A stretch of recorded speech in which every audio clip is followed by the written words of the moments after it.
ছাগল পালন করতে হলে ঘাস চাষ কি অবশ্যই করতে হবে? ঘাস চাষ না করে কি ছাগল পালন করা সম্ভব নয়? যার জমি নেই ঘাস চাষ করার মতো, সে যদি ছাগল পালন করতে চায় তাহলে কিভাবে ছাগল পালন করবে? এবং ছাগল পালন করতে গেলে 10টা ছাগলের জন্য কতটা পরিমাণের ঘাস চাষ করতে হবে? এবং কোন প্রকারের ঘাস চাষ করলে খুব দ্রুত ফলন পাওয়া যায়? এই কয়েকটি প্রশ্নের উত্তর আজকের আমার এই ভিডিওটি দেখলে পেয়ে যাবেন। নমস্কার প্রিয় বন্ধুরা, ন্যাচারাল বিউটি গোবিন্দ নায়ক ইউটিউব চ্যানেলের আরেকটা নতুন ভিডিওতে সবাইকে অনেক অনেক স্বাগত জানিয়ে শুরু করছি আজকের এই ভিডিওটি। আমি আজ 3 বছর অতিক্রান্ত হতে চললো ছাগল পালনের সাথে যুক্ত, এবং আমি সাধারণত ব্ল্যাক বেঙ্গল ছাগল পালন করে থাকি। এছাড়া আমার কাছে ক্রস ছাগলও রয়েছে। আমার খামারে বর্তমানে ছাগলের সংখ্যা 16টি। এর মধ্যে বাচ্চা রয়েছে 5টি এবং বড় ছাগল রয়েছে 11টি। আমি সাধারণত ছাগলগুলোকে এক বেলা চড়াতে নিয়ে যাই, এবং সকাল দিকের এক বেলা অর্থাৎ 2টো পর্যন্ত বাড়িতেই বাঁধা থাকে। আমি সেই সময়টাতে গাছের পালা এবং ঘাস খেতে দিই। আমাদের এখানে ফাঁকা জমি প্রচুর পরিমাণে রয়েছে এবং নদীর ধারে প্রচুর পরিমাণে গাছ রয়েছে। আমি সেখান থেকে পাতা নিয়ে গিয়ে ছাগলগুলোকে খেতে দিই। তবে ছাগল পালন করতে গেলে ছাগলের খাবার জন্য ঘাস অবশ্যই চাষ করতে হবে। আপনি যদি 200 চারার মতো ঘাস চাষ করে থাকেন ঠিক আছে, কিন্তু আপনাকে ঘাস চাষ করতেই হবে। তার কারণ হচ্ছে বর্ষার সময় যখন আপনি ছাগলকে মাঠে চড়াতে নিয়ে যাবেন না বা চড়াতে নিয়ে যেতে পারবেন না, সারাদিন ধরে বৃষ্টি হবে।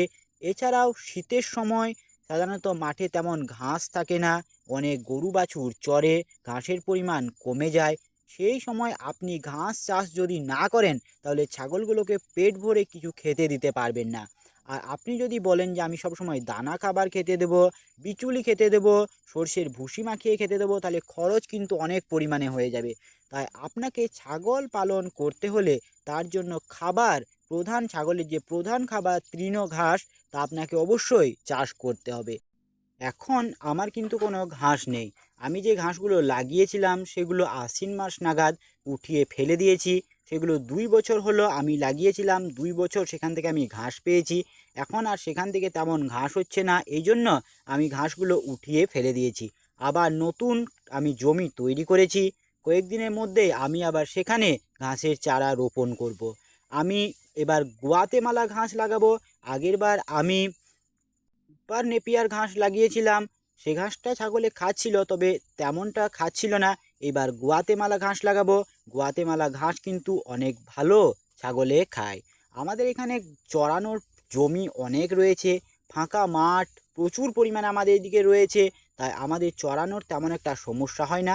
তবে একবেলা আমি ছাগলগুলোকে বাড়িতে বেঁধে রাখি, এবং সেই সময়টাতে আমি গাছের পাতা এনে দিই, সেগুলো খেতে দিই। এছাড়া আমি যে ঘাস ছিল যতদিন, ততদিন আমি কেটে কেটে ঘাসগুলো খেতে দিতাম। এবার অনেক খামারি বন্ধুর মনে একটা প্রশ্ন থাকতে পারে যে ঘাস চাষ না করে কি ছাগল পালন করা সম্ভব নয়? হ্যাঁ বন্ধুরা, অবশ্যই সম্ভব। আপনি যদি ছাগলকে চড়ান সারাদিন, তাহলে আপনাকে ঘাস চাষ করার কোনো প্রয়োজনই নেই। আর আপনি যদি একবেলা চড়ান, একবেলা বাড়িতে বেঁধে রাখেন, তাহলে ওই বেলা আপনি যদি ছাগলকে ঘাস না দেন, সেক্ষেত্রে আপনি চুবি অর্থাৎ খড় ছোট ছোট করে কেটে সেগুলো খেতে দিতে পারেন। সেগুলো খেলে ছাগলের পেট অনেক ভরে যায়। তবে খড় খাওয়ানোতে ছাগলের পুষ্টিগুণ কিন্তু শূন্য। এখন বলবো যে 10টা ছাগলের জন্য আপনাকে কতটা পরিমাণ জমিতে ঘাসের চাষ করতে হবে। আপনি যদি প্রতিদিন ছাগলকে ঘাস খেতে না দেন, যদি আপনি মাঝে সাঝে ছাগলকে ঘাস খেতে দেন, যেমন কোনো দিন বৃষ্টি হলো, আপনি কোথাও গেলেন, সেই দিন যদি আপনি ছাগলকে ঘাস খেতে দেন, তাহলে 10টি ছাগলের জন্য আপনি যদি 200 চারা ঘাস রোপণ করেন তাহলে কিন্তু যথেষ্ট। আর সুপার নেপিয়ার বলুন আর গুয়াতেমালা ঘাস বলুন, এই শীতকালে একটু ফলন কম হয়, তাছাড়া অন্যান্য সিজনগুলোতে কিন্তু মাসে একবার করে কাটা যায়। আর গুয়াতেমালা ঘাস 20 দিন পর পর কাটা যায়, সেটা আমি ইউটিউব ভিডিও দেখে জেনেছি। তাই আপনি যদি গুয়াতেমালা ঘাস চাষ করেন, তাহলে 200 চারা ঘাস যদি আপনি রোপণ করেন, তাহলে 10টা ছাগলের জন্য কিন্তু এনাফ। তবে আমি একটা আমাদের ছাগলগুলোর অভ্যাস দেখেছি যে প্রতিদিন যদি ঘাস কেটে কেটে খেতে দিই, তাহলে কিন্তু তেমন খেতে চায় না। দুদিন একদিন পর পর দিলে এই কাটা ঘাসগুলো খুব ভালো খেতে পারে। আর প্রতিদিনই যদি ঘাস কেটে দিই আমি সকালবেলায় ছোটো ছোটো করে, তাহলে কিন্তু খেতে চায় না। মাঝে সাঝে পালা, মাঝে সাঝে গাছের পাতা, মাঝে সাঝে খড় বিচুলি ইত্যাদি মাখিয়ে যদি দেওয়া যায় এবং তারপরে যদি ঘাস দেওয়া যায় তাহলে খুব ভালোই খায়। ভিডিওটি কেমন লাগলো তা অবশ্যই কমেন্টের মাধ্যমে জানাবেন। ধন্যবাদ। জয় কিষাণ।